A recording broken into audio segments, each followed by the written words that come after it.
So good afternoon, everyone. It's always a bit of a risk to do a first presentation right after lunch, so I hope I will be able to keep you awake.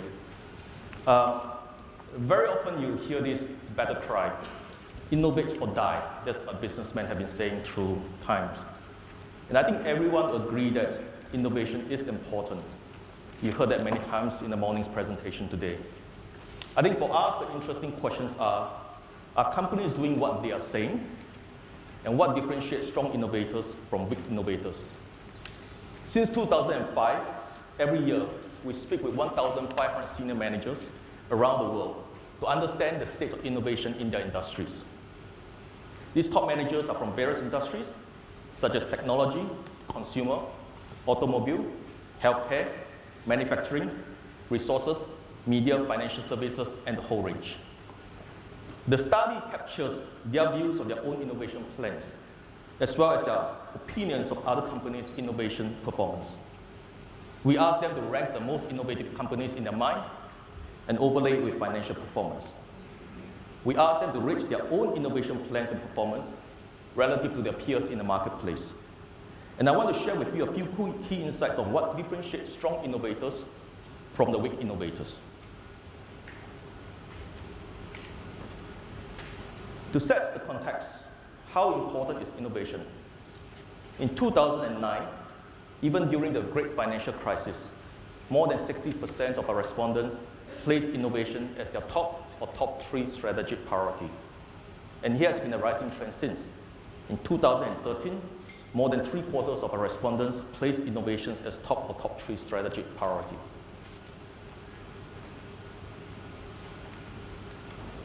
How does it change with geography? Well, you can see some geographical variations. You can see that the innovation priority is quite consistent around the world. This is especially higher in some large, faster growing economies, such as Brazil, India, China, and Mexico.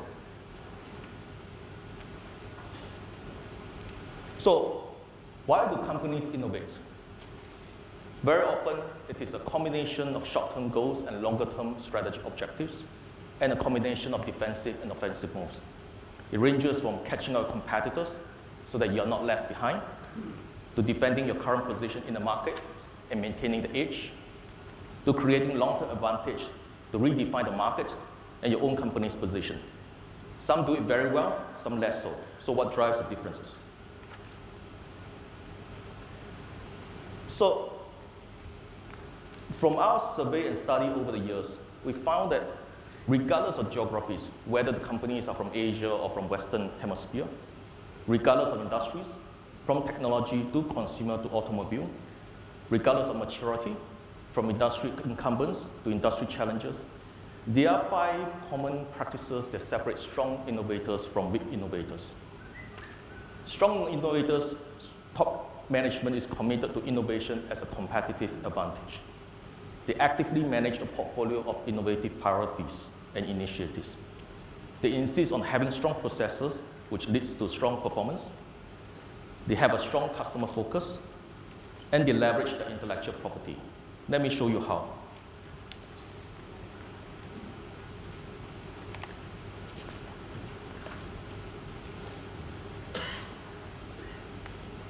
Let me first explain to you how to read the charts, because you're going to see similar charts along the presentation. For each question, you see the response from the strong innovators on the left and the response from the weak innovators on the right.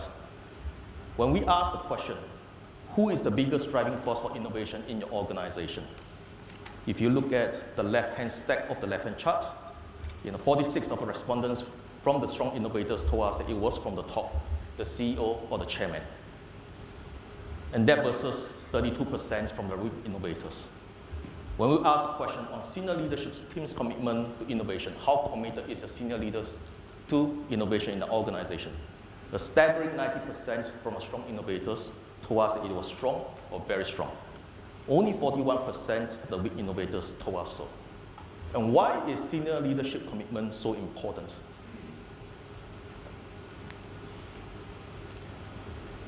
Innovation does not belong to one division, one department, or one individual. To drive real innovation and realize the benefits, innovation needs to happen across business lines and functions. It involves deep collaboration between different parts of the organization. And very often, senior leadership is the only requirement, or this is the must-have requirement to set the tone and direction for the organization and to drive changes throughout the organization. A good example is Samsung, a company that many of you will be familiar with. Up to until the 90s, Samsung was focused on cost and quantity. In 1993, the chairman launched a new management initiative. They became the catalyst for the company to become a global innovator. The battle cry for Samsung at the time was, change everything except your wife and your children. The initiative brought about fundamental changes in culture, system, and practices. Over the years, they invested heavily in research, nurturing of global talent, and global management system and processes. They pursued changes and new growth opportunities relentlessly. They instilled culture of not accepting status quo and not being afraid to change. And they built products not just to chase existing market, but to create new markets. And all this could happen only with top management commitment.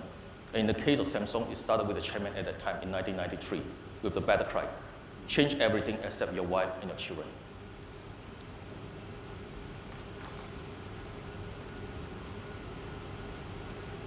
It was said that to have an innovative idea starts with many ideas, but not all ideas are created equal, and it is very costly to pursue every idea.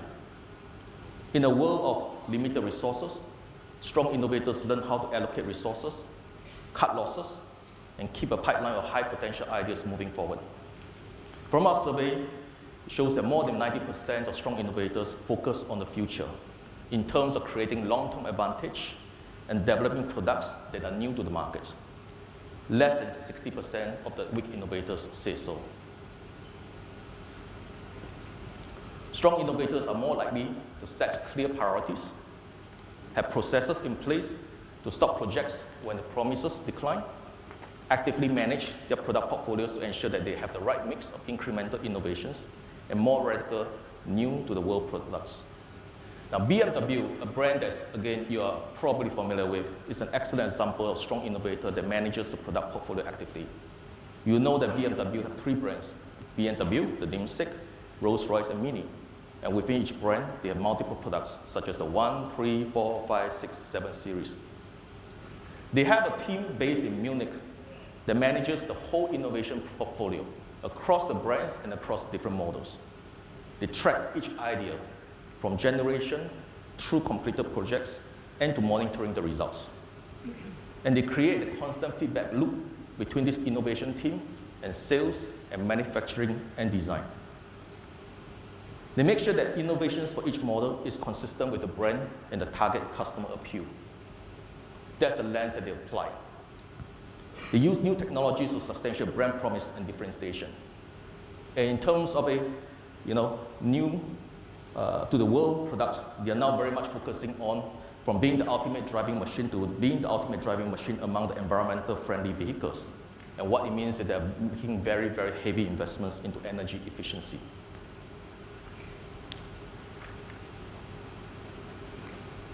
Strong innovators have strong capabilities and process in place. They are more likely to have standardized processes in reviewing project progress. They have clear and strict decision criteria, and they stick to them. And as a result, they have high success in completing their projects on time. Strong innovators also emphasize teamwork and ensure excellent communications and collaboration among all functions and business lines. P&G is a good example of a strong innovator in that regard. It seeks to make innovation systematic, replicable, reliable, and integrated. It has a very rigorous 4-stage process for product new development: ideal development, selection, design, and launch. At each stage, ideas are rigorously tested and prioritized. Some ideas advance through the stages, but more importantly, many ideas are queued along the stages. And as each idea advances, more and more resources are being allocated, more and more intense collaboration between the departments and divisions are being forged to create the next billion-dollar product. So for them, innovations doesn't happen by chance. Even though it starts with a lot of ideas, there's a very rigorous process to manage the innovation pipeline and making sure that the right amount of resources is allocated at the right time to make sure that the best ideas get all the resources to succeed. Now, innovation also requires creativity and collaboration. It requires input, and the best input that any company can get is from their customers. You find that all strong innovators have very strong customer focus. About 80% of them involve customers in the ideal development process and decisions and seek constant feedback. And these are three major benefits. It ensures demand when the product hits the market. It keeps the company close to the customer. And as importantly, it stops the company from over-engineering products that customers do not want or unwilling to pay for. Many strong innovators invest very heavily in customer research and to understand the customer needs, not just the current needs, but also their unmet needs and potential future needs. Some innovators, such as P&G again, they build innovation centers around the world to provide simulated in-house and in-store environment where the design teams can interact with customers for hours, days, and even weeks to sharpen their product's design specifications.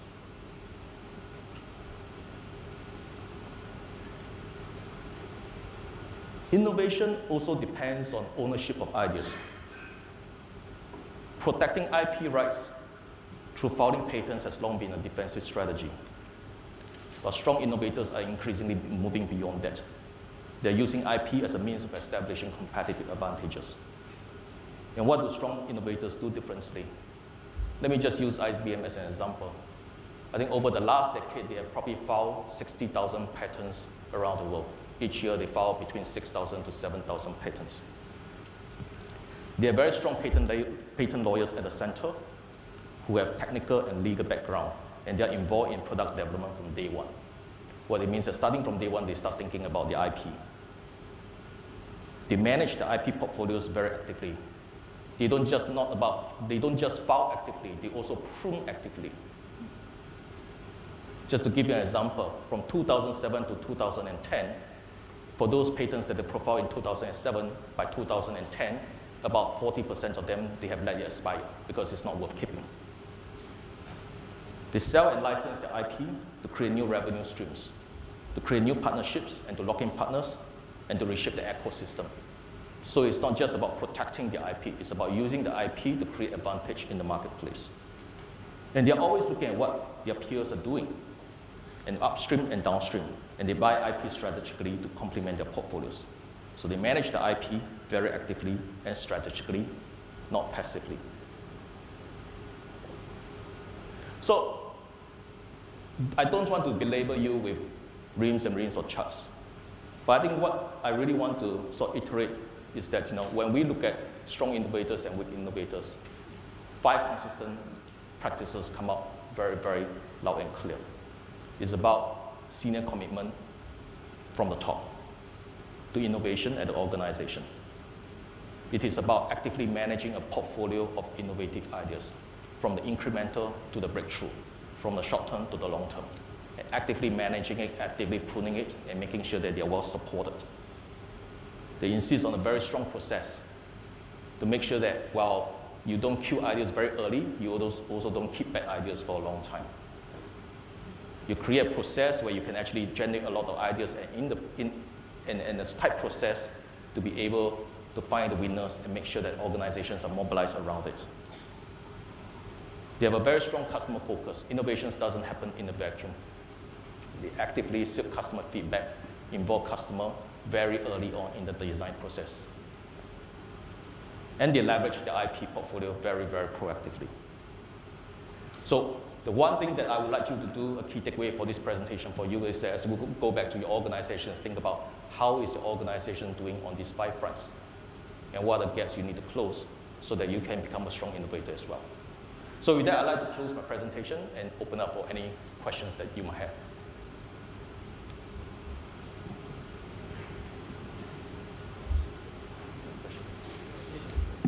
Oh. Okay, thank you very much. Right, thank you very much, Mr. Chua.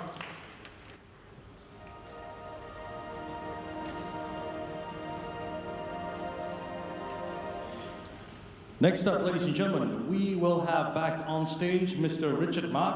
He's the founder of the Zeros to Heroes board game, which is nominated for the Mensa Select Awards. He'll be discussing the topic, innovative revenue models. Please put your hands together once again for Richard.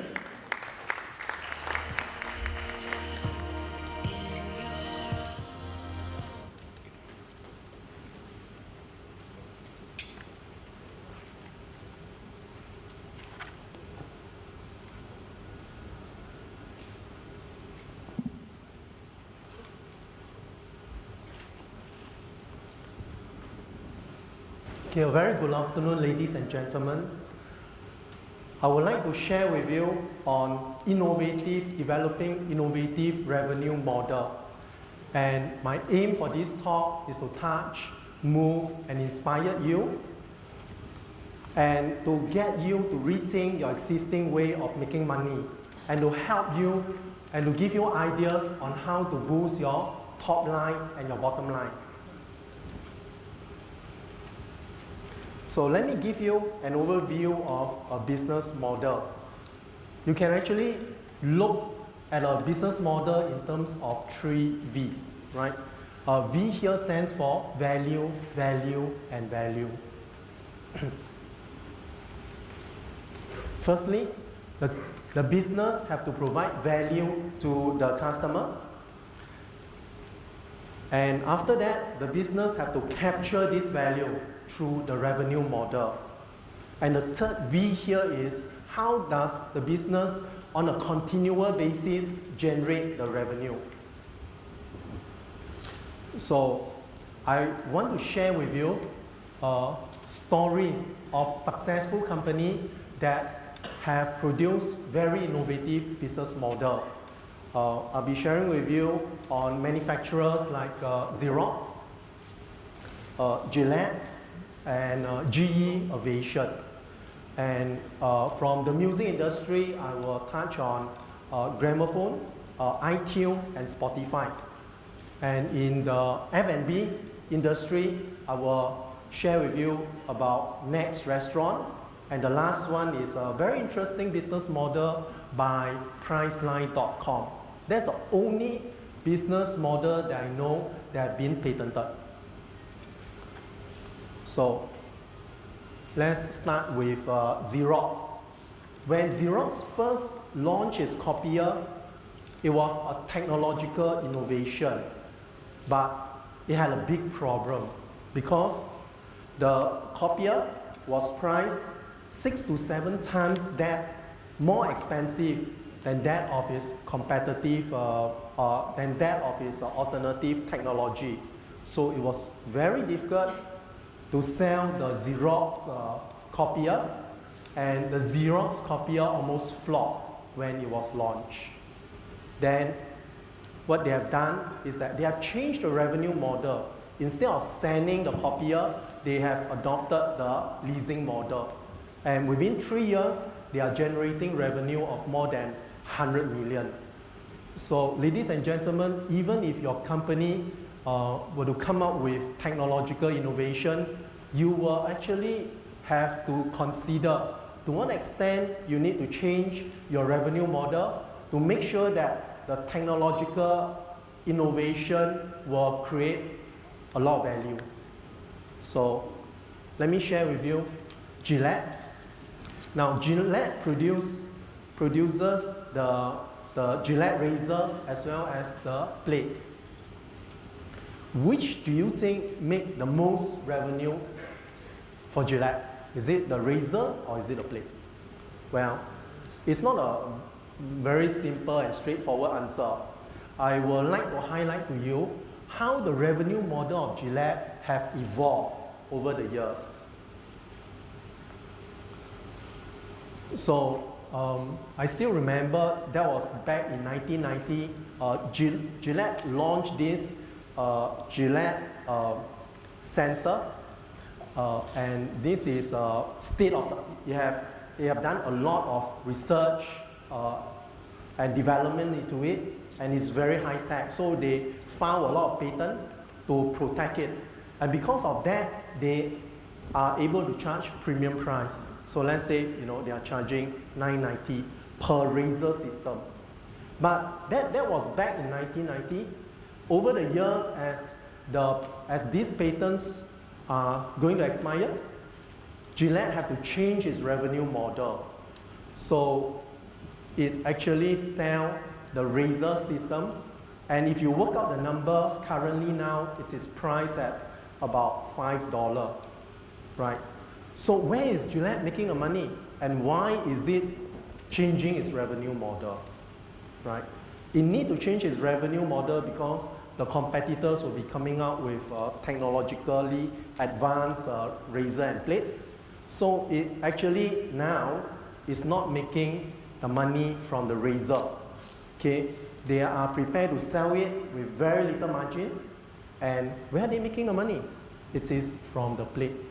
And from the Gillette model, we actually have this thing called the razor and blade pricing model. Now, there are a lot of companies out there that actually say, oh, that's very interesting. We can apply this model to our product and services. So, can you think of any other examples of this razor and blade pricing model? I'm sure you can, but let me share with you some example. This is HP printer. This is really a state-of-the-art printer. It can print, it can scan, it can fax, and it's wireless, right? So it's state-of-the-art, and HP priced it at $99. It's really a steal, right? But where is HP making the money? Not from the copier itself. It's prepared to kind of give it away, recover the manufacturing costs. They are making money from the ink cartridge, right? So this is something akin to Gillette, right? So how much money are they making? The cartridge here is, if you were to buy a 3 cartridge, it is almost the equivalent of buying a printer. So that is where they are making the money. So from the manufacturing side, the Gillette and the HP, I would like to share with you about the music industry. The music industry also have undergone tremendous changes as to how they make money.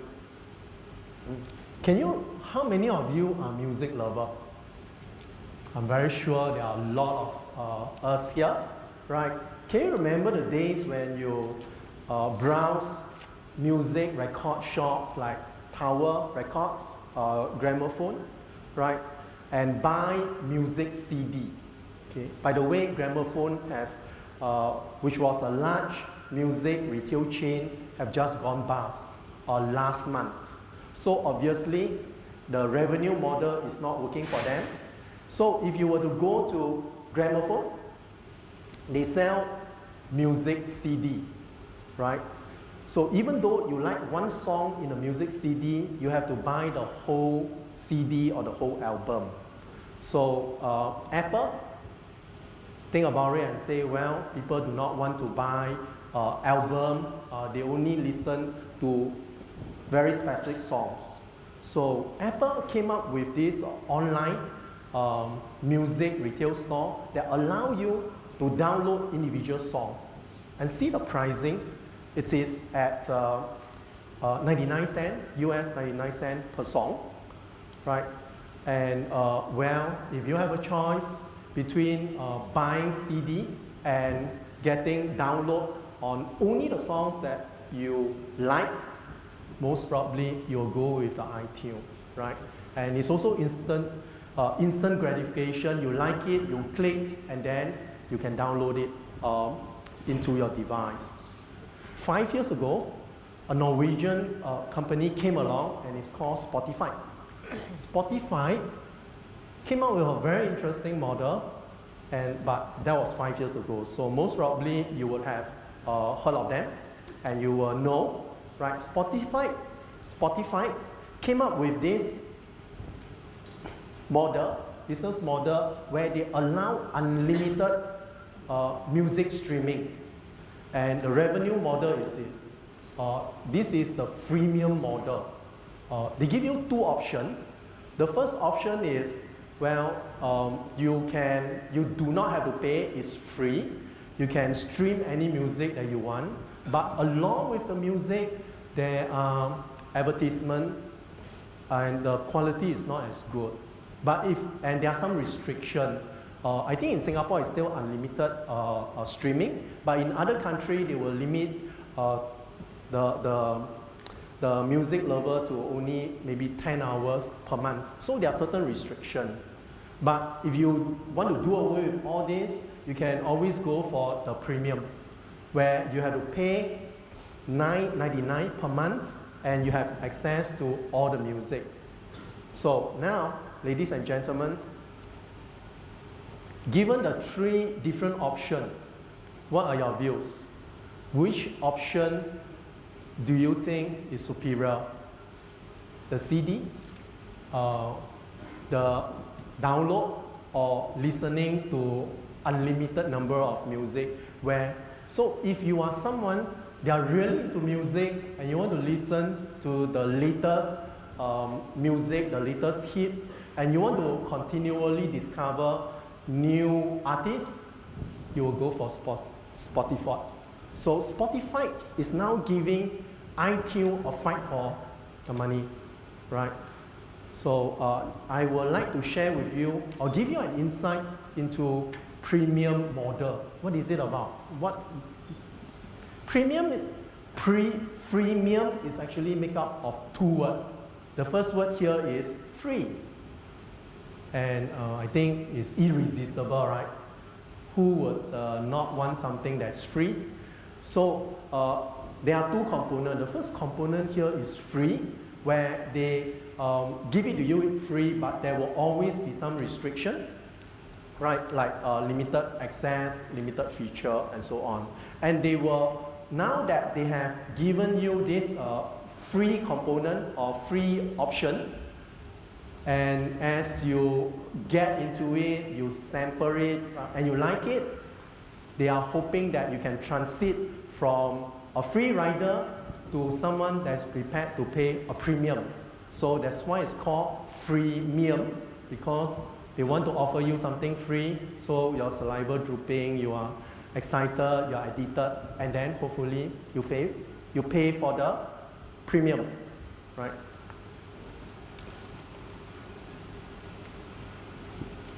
So, can you think of examples of freemium model?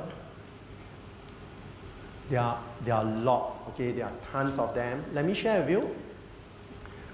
This Sony handset is offered free by Singtel, right? You don't have to pay anything. You sign up for the subscription and you get it for free. So where is Singtel making the money? And I think you agree with me. They are making a lot more money, not from the handset. Why? Because how many handsets will you buy? You'll only at any one time maybe buy one handset. But in terms of data usage, it is recurring, it is continuous revenue stream. So ladies and gentlemen, it's very important for you to take note, right? What do you go for? Make sure or give it a lot of thought so that your revenue stream will not be a one-off thing, it will be a recurring feature. The other examples, which are very commonplace, will be Skype, right? Skype have a free version, and they also have a premium version with a lot more features, right? Okay, so from the freemium model, I will now share with you a very, very innovative business model by GE Aviation. GE is among the top aircraft engine suppliers and offer engines for the majority of commercial aircraft. But the competition in the engine manufacturing center is intense.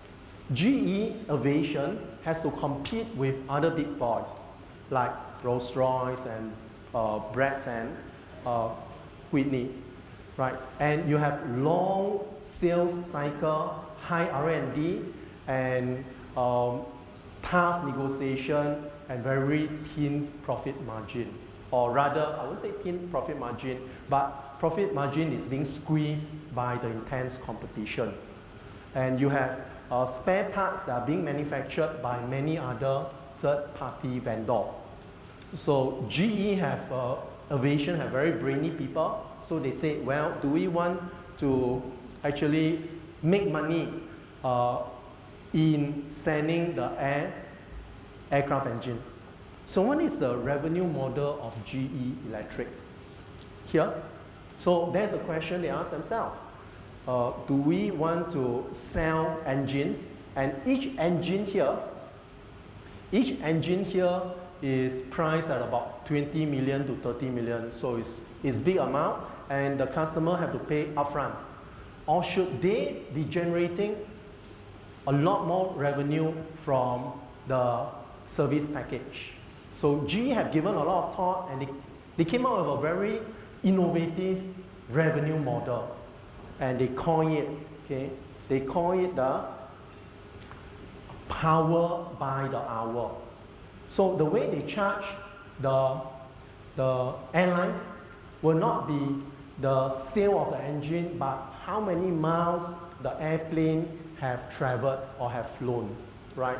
So for every mile that traveled using the GE engine, the airline have to pay thousands of dollars.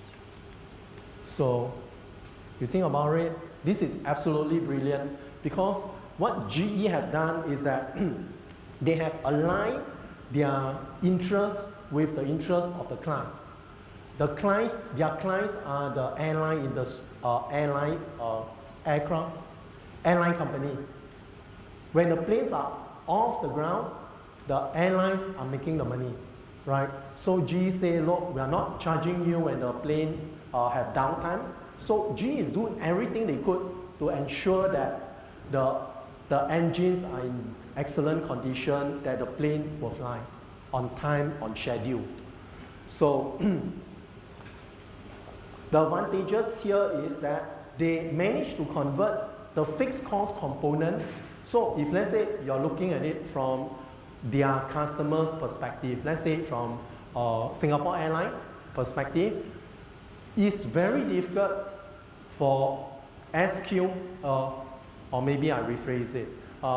SQ will have, Singapore Airlines will have a lot of consideration if they have to buy, an item that's very big and they consider as a fixed cost. So this revenue model is innovative because it can translate the fixed cost into a variable cost, and it goes down well with the customer. And of course, to make sure that, and once they sign a contract, it is for 30 years. So they kind of lock in the customer. This is absolutely brilliant. So if you are in the manufacturing sector, you may want to give a lot of thought as to what extent can you turn a product, right? So when you sell a product, is to actually engage the client to place a product there, but give some thought as to see what are the revenues you can generate from the service side, and it's a recurring revenue. So from GE Aviation, which is the aerospace industry, now let me share with you in the F&B industry. Okay, a new Chicago restaurant selling their seats for $3,000. Is it amazing? Will you pay $3,000 to have a meal at a restaurant? I doubt it, right? So let me give you a bit of background to this restaurant. It's called the Next Restaurant. It's in Chicago. It's a 3-star Michelin restaurant, and it's a small restaurant with 62-seater capacity. So it's not very big. And the boss, one of the co-owner actually observed something. And through his observation, he came up with a very interesting business model, right? So what is the innovative revenue model of this next restaurant. So this co-founder actually observed that the counter receptionists at the restaurant were spending a lot of time turning down customer, right? So a lot of customer wants to make reservation. So his staff actually spent a lot of time to say, sorry, we are fully booked, so we cannot accommodate you. So he was thinking, well, if that's the situation, can we come up with a way to make a lot more money? So this is what next restaurant have done. Right, so no reservation in the restaurant. They actually pre-sell the tickets to the meals, right? And it's priced from $120 to $130 to $200 over dollars. Why this range? Because they have factored in a weekday, the pricing may not be as high compared to weekend, compared to if it's during the holiday season. So interestingly enough, they are now sending ticket to a meal, and they actually get the idea from, their restaurant as offering a performance, offering a concert. So they took the concept of how a company that's offering concert and so on will do it. Okay, and there are a lot of advantages for doing that. Firstly,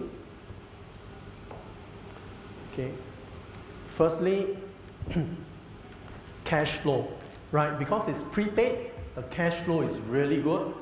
Secondly, because now they know how many customers are coming in because they already paid, so this ensure that the customers are evenly spread throughout the week.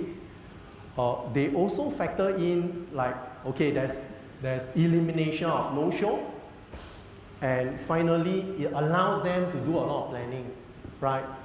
In terms of manpower, in terms of food preparation, in terms of buying of ingredients. Excellent revenue model, right? So, but this is F&B industry. So, how is it of relevance to me that I'm in the manufacturing industry? So, what I hope you can do is to actually not look at the revenue model that are already happening in your industry, but to actually look beyond to other industry and say, oh, there are very interesting revenue model in, let's say, in the concert place, right? And how to get a concept and to apply it to your respective industry. So that is the F&B industry. So the last story I love to share with you is on Priceline.com. Priceline.com business model have been patented. So it's really powerful. Now,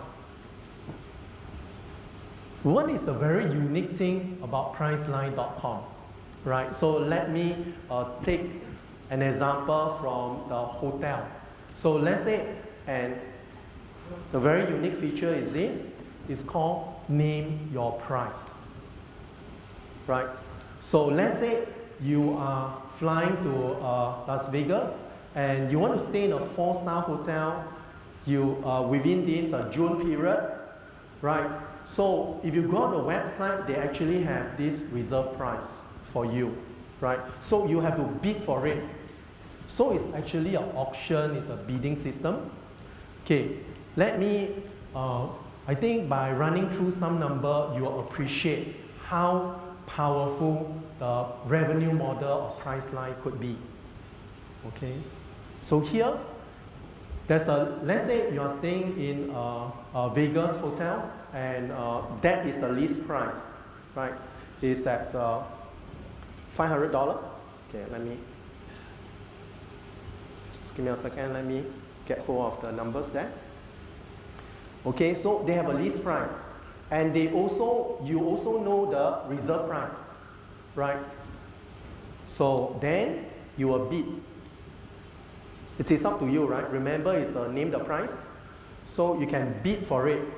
And you bid it. Of course, you have to bid above the reserve price. So here, there you are. List price is 500, your bid is 400. So what is your savings? Your savings here is $100, right? Now, what do you think is the revenue of the hotel? Is it at the reserve price of 250? Now, this is where the innovative feature of the Priceline revenue model comes in. They actually incorporate an auction feature, right?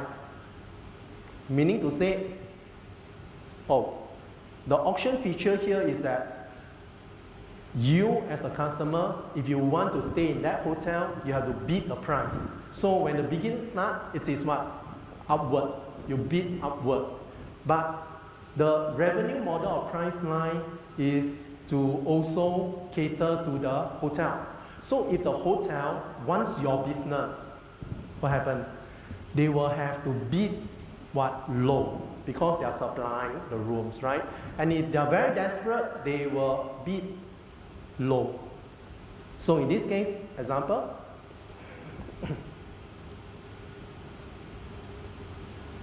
the hotel bid price is $200. So that is the revenue from the hotel. So now, how much is Priceline making? Right, you can see that the price between what you have bidded and the reserve price, they already make $150. And when the hotel bidded, right, at $200, they make another $50. This is definitely super normal profits. That's why I love it, and I really want to share this with you. So it's a very robust cash generating model we are talking about. The hotel never has to budget the sales cost of Priceline.com. It just earn a lower room rate. So it's a win-win-win situation. You as the customer, because you save $100, the hotel now, if they don't have your business, the room is vacant, is zero revenue for them. Then for Priceline, can you see how much money they are making? But why is this model so powerful? It's because now Priceline take the same revenue model and apply it to the airline reservation system, apply it to car rental, and apply it to hotel. So I love this revenue model because now it can be applied across different industries. This is really good. This is so. Ladies and gentlemen, I hope I have, through sharing different revenue model across different industry, I've given you some insight. I've given you some idea as to how you can boost your top line and your bottom line. Thank you very much. Thank you very much, Richard. Requested you remain on stage unless you'd like to put your laptop down, because we're going to have the panel discussion soon. Yeah. Okay, ladies and gentlemen, it's time now for our first panel discussion, how Singapore companies can transform with business model innovation. Now, we're going to invite our panelists up here on stage, and they are Mr. Scott D. Anthony. Scott, please. Ms. Christine Oostrup, Mr. Jeffrey Chua, and of course, Mr. Richard Ma as well.